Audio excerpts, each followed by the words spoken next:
warahmatullahi wabarakatuh. Kami dari kelompok 3 akan mempresentasikan mengenai sistem monitoring jembatan, rel, terowongan, kereta api.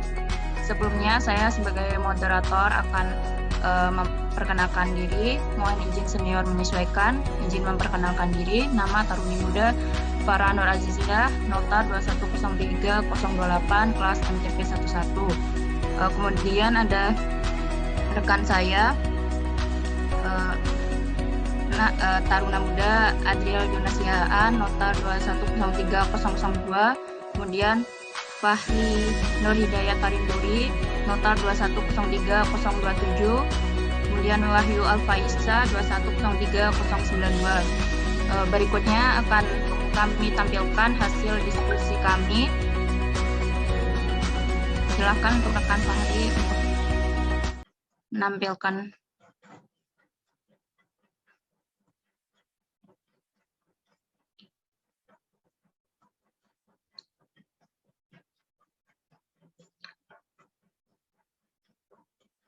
Slide selanjutnya.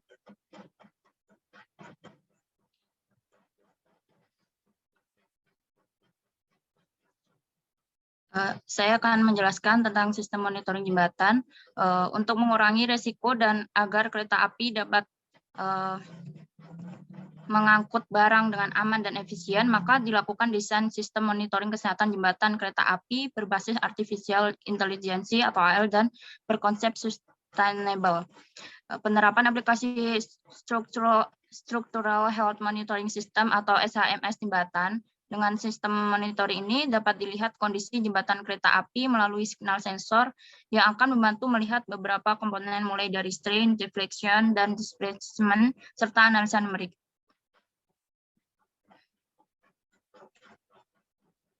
Contoh sistem monitoring jembatan. Jika suatu konstruksi jembatan ingin dipantau dari sisi vibrasi jembatan, maka akan digunakan sensor vibrasi yang akan dihubungkan dengan transfer instrumen. Selanjutnya, data yang ditransfer melalui transfer instrumen akan masuk ke interface data dan kontrol dokumen. Kemudian, melalui expert systems yang dipasang pada pusat kendali, dapat dilakukan analisis secara otomatis yang hasilnya akan muncul pada dashboard pembacaan untuk digunakan oleh stakeholder dalam mengambil sikap atas hasil pembacaan tersebut. Pada dashboard pembacaan akan ditampilkan indikator warna hijau, kuning, atau merah untuk segera dapat diambil tindakan oleh stakeholder yang menunjukkan kondisi struktur masih aman untuk digunakan, kurang aman, dan harus segera diperbaiki dengan pengurangan beban lalu lintas. Tidak aman dan harus segera dilakukan rehabilitasi struktur jembatan dengan penutupan lalu lintas.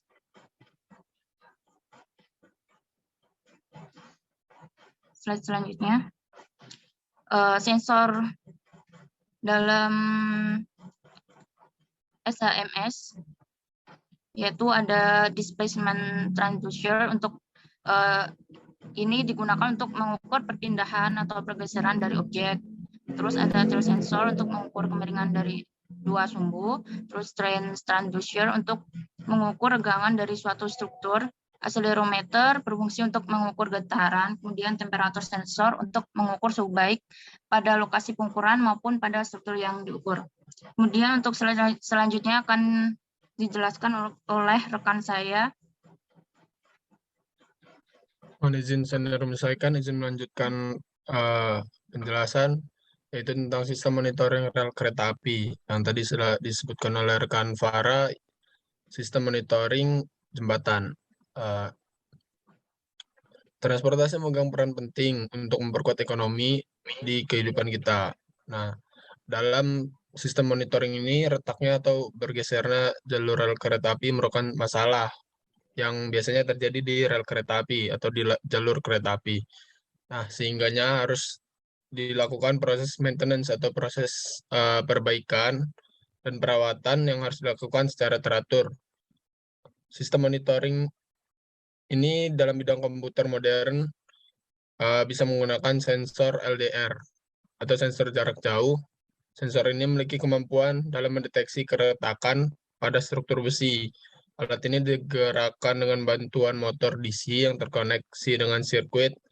Sensor ini mampu membaca keretakan dengan presisi yang cukup tinggi.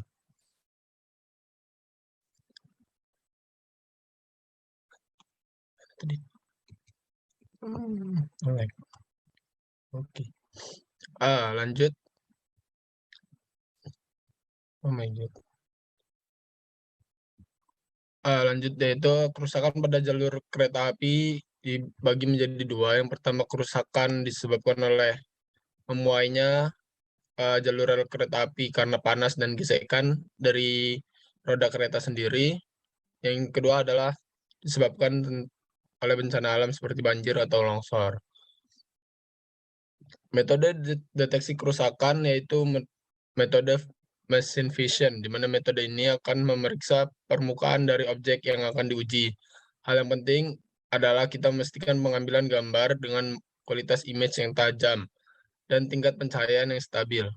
Pada umumnya untuk meningkatkan nilai akurasi biasanya alat atau kamera yang dipergunakan menggunakan penambahan komponen LED saat pengambilan gambar dengan komposisi warna digunakan untuk mengekstraksi warna dari objek yang sebenarnya.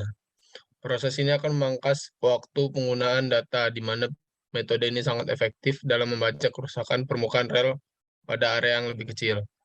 Nah, di sistem monitoring jalur rel menggunakan drone bisa berjalan dengan dukungan komponen penting lainnya, seperti komponen yang pertama ada drone, yang kedua ada server, dan ada cloud. Selanjutnya, kembalikan kepada moderator. Silakan rekan Farah.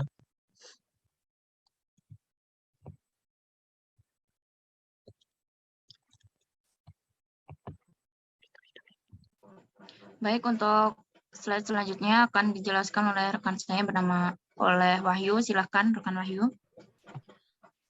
Mohon izin senior menyesuaikan, izin melanjutkan presentasi dari rekan yang sebelumnya. Sistem monitoring terowongan. Terowongan adalah sebuah tembusan di bawah permukaan tanah atau gunung.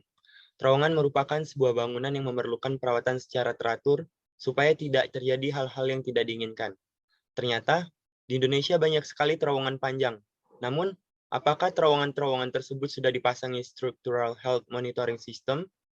Structural Health Monitoring System yaitu proses di mana aktivitas untuk mendeteksi kesehatan, kelayakan, dan kerusakan pada struktur geografi atau bangunan atau biasa disebut sebagai sistem pemantauan kesehatan struktural. Proses Structural Health Monitoring System atau SHMS dengan sistem pengamatan pada kasus yang ditentukan menggunakan alat pengukuran, respon dinamis dari sebuah alat array sensor. Fitur tersebut berguna untuk menentukan keadaan kesehatan sistem saat ini. Slide selanjutnya.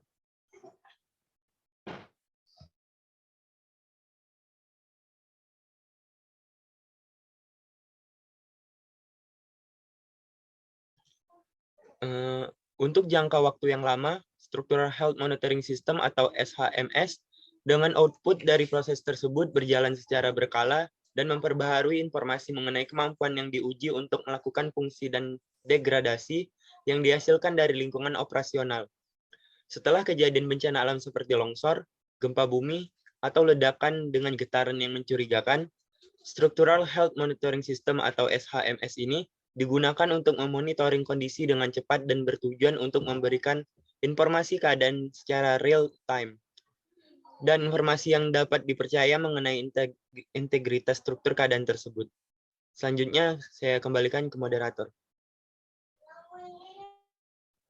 Baik, terima kasih untuk rekan Wahyu. Untuk penjelasan selanjutnya akan dijelaskan oleh rekan saya, Jonas. Silakan untuk rekan Jonas.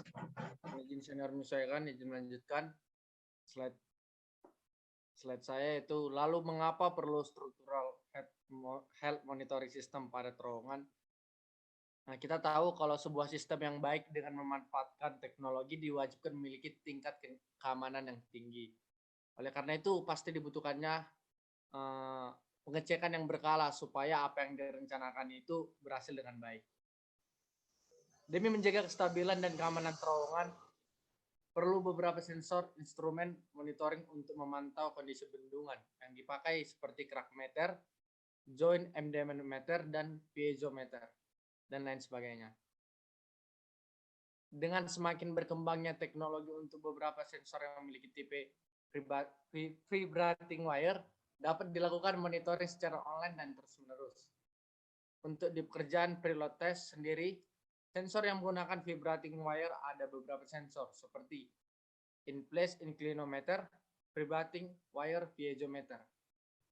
Online monitoring adalah sistem pengukuran dan pemantauan suatu pekerjaan yang dimana data dapat direkam secara terus-menerus, dapat juga disesuaikan dengan kebutuhan kita. Untuk data yang direkam memiliki nilai keakuratan yang sangat tinggi, dan data yang dihasilkan bisa diaplikasikan dengan formula yang kita inginkan seperti mengukur regangan, tekanan, pressure, displacement, dan lain-lain. Dan hasil dari perekaman data bisa kita lihat secara langsung di PC atau dimanapun yang kita inginkan. Saya tambah sedikit. Jadi seperti yang kondisi iklim Indonesia yang memiliki tingkat kelembapan tinggi dapat mengakibatkan perubahan sifat fisik batuan atau tanah yang berada di lingkungan sebuah terowongan di Indonesia. Nah, kelembapan ini berkaitan dengan tingkat atau kadar air pada batuan, sehingga dapat mengakibatkan penambahan beban yang harus ditopang sebuah terowongan. Oleh karena itu, diperlukanlah ini pengecekan yang berkala ini. Nah, selanjutnya, salah satu metode geofisika yang biasa digunakan dalam penyelidikan air adalah metode resistivitas. Metode ini memanfaatkan sifat kelistrikan suatu material untuk mengetahui karakteristik dari suatu material.